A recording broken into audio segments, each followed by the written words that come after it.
What's up everybody out there? Welcome back again to yet another addicted fishing tutorial. My name is Jordan Kinnigan and today we're talking about one of the most versatile and one of the most effective techniques that you can use for fishing for trout or any kind of steelhead out there, and it's with a micro jig. So we're gonna go through, show you some of the setups, take you and show you some of the water that you're gonna want to look for when trying to use these. If you guys haven't already done so, go down here and subscribe and turn this little bell notification for all kinds of cool tutorials that's coming at you just like this one right now.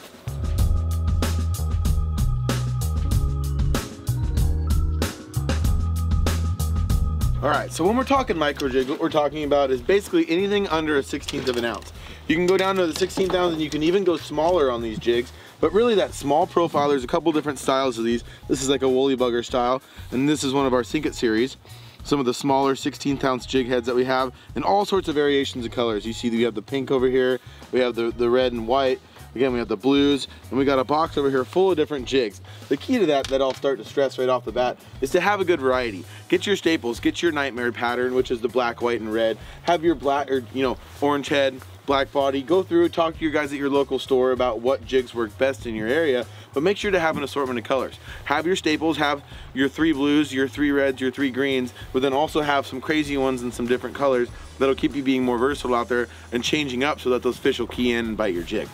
The rod setup that we have here, we're actually using a steelhead rod today, but you can use any kind of ultralight rod. You can use anything for this adaptation as long as it's a little bit longer. If I'm going to use an ultralight, I want it to at least be about 8 feet long or 9 feet so that I can mend my line.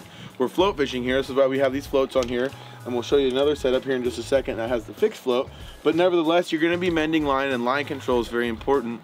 And I'll talk about that once we hit the water and actually show you what I mean by line control. So we have a 10-foot rod here. We have 30-pound braid, 30 to 40-pound braid on here, and we use that heavy braid so it floats well. We have a bumper of about 20 feet. I try to tie about, and this is a 15-pound fluorocarbon. And we're trying to catch steelhead today, but this is a good option for trout or steelhead. It doesn't really matter. We're going to be using this to catch trout as well in this tutorial. So I like to go heavy enough that I can land that big fish, but if I'm only fishing for trout, you can gauge that line down to a lot smaller line so that you're not scaring those fish away with your line.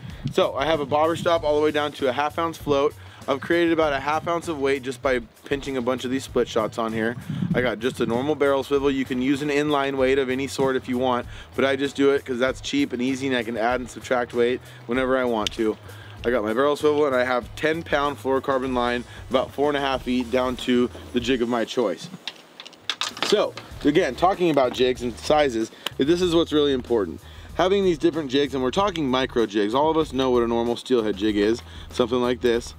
We have big head, large profile, a lot going on. But when the water gets cold, or in the situation where you're fishing for really small fish, you will look over here and you see the difference automatically in that profile and the size of that jig. Much less intimidating, much easier for those fish to key in on, and it's not such a big bulky profile going down at those fish. But having a good variety of colors, once again like you see in this box, we have pretty much the entire rainbow. We got light heads, we got dark heads, we got nightmares. We got all red, we got all blue, we got every basically color that we can think of. Your jig box doesn't have to look like this, but having a good sequence of 3 or 4 different colors is what's gonna help you get up an edge and actually catch more fish by being able to switch around. So the other way you can fish this, other than that slide float setup, and that's what we call this, is a sliding float, is with the fixed float setup. So this is a must-add addicted float. This thing actually fixes to your line by running along the bottom of your bobber, through the bobber, and then the top to the top, and you have 2 little rubber grommets that slip over. The rubber tubing slips over the top and the bottom, and it allows you to adjust that depth back and forth. And when I'm going to use this method with these micro jigs is, one, when I'm fishing very shallow water and I'm able to cast and keep this thing in that shallow riffly water and keep that presentation down. And another would be if you're fishing very pressured fish and you don't want your big bulky weight or your inline weight actually down in front of those fish. This works really, really good on a lake as well. Anywhere that you can fish these micro jigs, fixed float is worth having in your pack. Okay, now that we've covered both of the 2 setups that work really well for fishing these jigs, let's hit the water and go show you some spots and how to catch them. Okay everybody, so now I have like a perfect bobber run in front of me. The nice part about fishing these jigs with these bobbers in any instance is because you can fish so many different kinds of water. What I have in front of me is your perfect bobber run. Walking speed, 6 to 8 feet deep, nice long and straight so I can cast and let it float through. But as we go down this bank, I'm gonna keep hitting different kinds of holes that'll show you guys how dynamic that bobber and that micro jig really can be. Cast out about 45 degrees upriver, I'm starting with my bobber stop at about, 2-3 foot, because I know it's probably no more than about 7-8 feet out there. I'll be able to see really quick if it's dragging or not. I'm gonna keep my line up above my bobber, moving it nice and steady with the current. You don't want that bobber going any faster than the current itself, or else it's gonna pull that jig presentation up and off the bottom. And again, keeping that line nice, that rod tip high in the air. That's why a little bit longer rod's really gonna help for this. Whether you get a longer, like 9-foot ultralight rod, or whether you have like a 10.5 foot salmon and steelhead fishing rod like I have here, it works really good either way. Whether you're fishing for that small trout or that big trout, you want that little bit longer rod.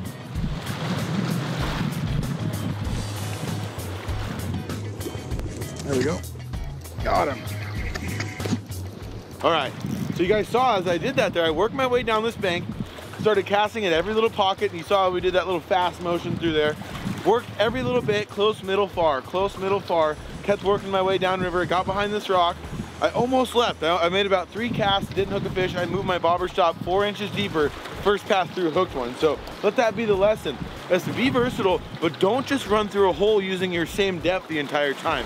You want to be adjusting depths. You want to be finding bottom, watching that bobber layover, then adjusting it back down just a few inches, staying right on the bottom so that these fish don't have to work very hard to get to your jig. So let's work on down here. Oh, beautiful little rainbow here. Just absolutely gorgeous. See that jig right in its mouth. Okay, just a perfect example, you guys, of how well those work. Perfectly hooked, nice and easy. And back in she goes. Thank you, little friend. Okay, let's do it again. Now that I caught that one on the inside here, I'm gonna cast it just a little bit farther. Right out behind that big boulder here. And again, now you see the difference in the versatility. We fished a big flat, gravel bar. We're working our way down, fishing this bouldery pocket water. I could even put that bobber stop right on top of my bobber and fish right in here on these feeding lanes next to the bank. But really you just want to target these easy places for these fish, 1, to live, and 2, to feed. So they're going to be sitting there swimming, not expending too much energy, but having that constant flow of food coming right down and at them.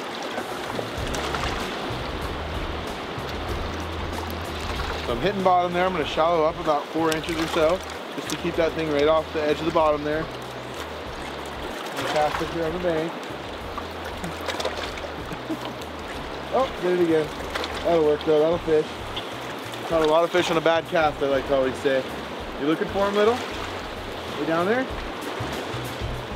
Okay, as I continue my way downriver, now you guys see I've worked my way almost into this back eddy section.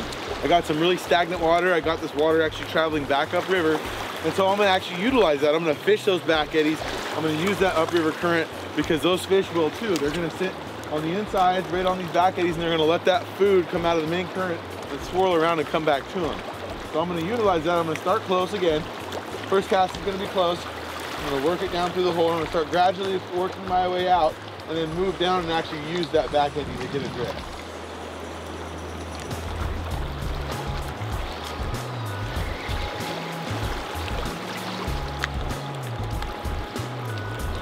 Okay, I made about 2 or 3 casts through there. I'm not hitting bottom.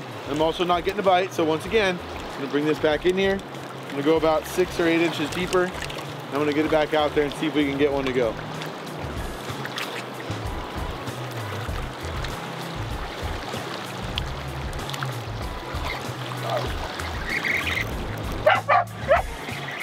So you guys see again how that simple change. I made 3 casts through that hole and didn't get a single bite. Went just 4 or 5 inches deeper and wham, very first cast, this awesome rainbow came up and just smashed this little jig. Come on over, buddy. Come on over. What an absolutely perfect fish. Look at that thing, you guys. So pretty. You can see how the head of that jig's been wearing the paint off a little bit.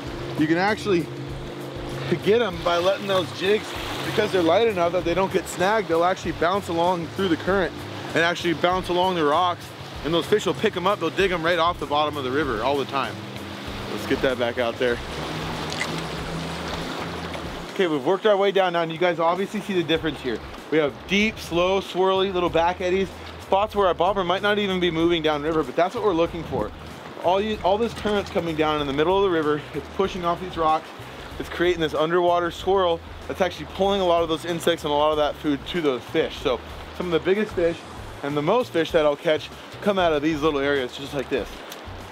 We're starting at about 5.5, 6 feet because I don't know how deep it is out there. So I want to undershoot it a little bit so that I'm not too deep and get snagged on my first cast. And I'm going to work this thing right in next to these rocks here. Let that thing just kind of work its way around like a natural insect would. Let that current move your bobber back and through and fish through that hole nice and slow. Okay, so I went a little shorter there. I found bottom again, so I didn't start shallow enough. I shortened up about 6-8 inches. I'm going to make that same cast again. Let it just slowly work down in these big boulders. Oh, dang it. That looked like a good one too. Let's do that again. I didn't really sting him, so I'm sure he'll bite again. Okay, here we go.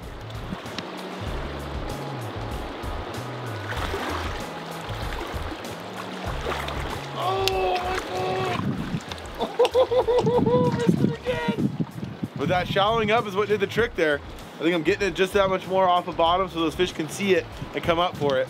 But you can see how much fun and how interactive this is. If you're really trying to work these eddy lines, you're trying to get it right in that sweet spot around those bobbers.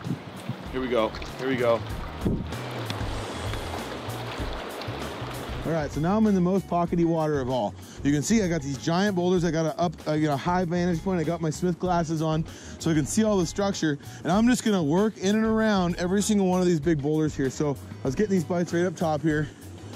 I'm gonna cast just off of that boulder, let it settle in and start to swirl right around these big giant rocks. And you can already see why some of the bigger fish are gonna live in this area. And a lot of it has to do with the amount of food that's getting pushed towards them. Those big fish are dominant. They fight for their territory. They fight for their part of the river that's the best for them so that they can get the most food and without expending the most energy. So some of those better trout are usually going to be in these areas.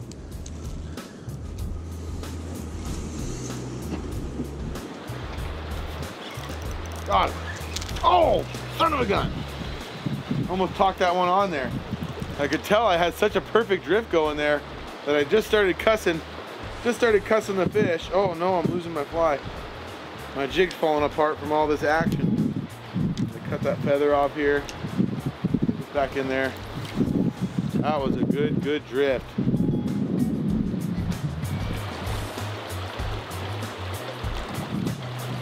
Oh man! Oh, that was such a nice one.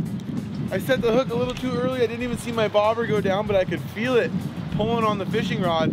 As you guys can see there, how even more so, I put this thing in the back eddy behind this rock. It was just sitting there still, right in that feeding lane. That fish came and grabbed. Oh, I just saw him go for it again.